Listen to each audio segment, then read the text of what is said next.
Hello বন্ধুরা, good morning. তোমরা সবাই কেমন আছো? আশা করছি ভালো আছো।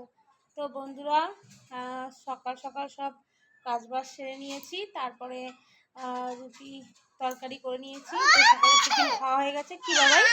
তো মিষ্টি সোনা দেখো বাইরে শুধু খেলবে, প্রচুর রোদ উঠেছে। আর আমি কী কী রোদ দিয়েছি চলো রোদে দেখাই। তো দেখো রোদ দিয়েছি, এই কি বলে এগুলোকে সিয়াসিস না, সিয়াসিস না কি একটা, এটা এটা না মানে খায় ভালো। এই ছোলা দিয়েছি, এই দেখো। আর এই যে মোমোর জন্য এত পেঁয়াজ এক্ষুনি আনলো, তো এইগুলো রোদ দিয়েছি। দেখো ধনে, আর এইগুলো হয়েছে ভিজিয়ে খায়। দেখো কি রোদ উঠেছে বাবা, স্টিম ধুয়ে রেখেছি। তো বন্ধুরা, সংসারের কাজ তো করতেই হবে, কিছু করার নেই। মন যতই